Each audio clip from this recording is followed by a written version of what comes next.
పంచభూతలింగాలు ఎక్కడున్నాయో వాటి విశిష్టత గురించి మీకు తెలుసా? పృథ్వీలింగం, ఆకాశలింగం, జలలింగం, అగ్నిలింగం, వాయులింగం. వీటిని పంచభూతలింగాలు అంటారు. వీటిలో మొదటిది పృథ్వీలింగం. ఇది మట్టిలింగం, కంచిలో ఉంది.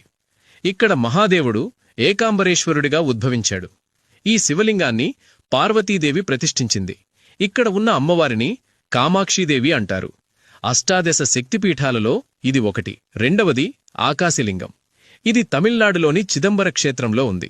ఆకాశలింగ దర్శనం రహస్యమైన ఆకాశవలి శూన్యంగా కనిపిస్తుంది. ఇక్కడ లింగ దర్శనం ఉండదు. అందుకని చిదంబర రహస్యం అని పేరు కూడా వచ్చింది. ఇక్కడ నటరాజస్వామి, శివకామి సుందరీదేవి అమ్మవారు మాత్రమే ఉంటారు. మూడవది జలలింగం. ఈ లింగం కింద ఎప్పుడూ నీటి ఊట ఉండడం వలన దీనిని జలలింగం అంటారు. ఇది తమిళనాడులోని తిరుచినాపల్లి సమీపంలో గల జంబుకేశ్వర క్షేత్రంలో ఉంది. ఇక్కడ స్వామివారు జంబుకేశ్వరుడు, అమ్మవారు అఖిలాండేశ్వరి. బ్రహ్మహత్యా పాతక నివారణ కోసం మహాదేవుడు ఇక్కడ జంబుకా వృక్షం కింద తపస్సు చేసినందుకే శివుడికి జంబుకేశ్వరుడు అని పేరు వచ్చింది. నాలుగవది అగ్నిలింగం. తమిళనాడులోని అరుణాచలంలో తిరువన్నమాలయ క్షేత్రంలో జ్యోతిర్లింగంగా ఉద్భవించాడు. అరుణాచల శిఖరంపై ఒక అగ్నిలింగం ఉద్భవించి తేజోలింగం అయ్యాడు.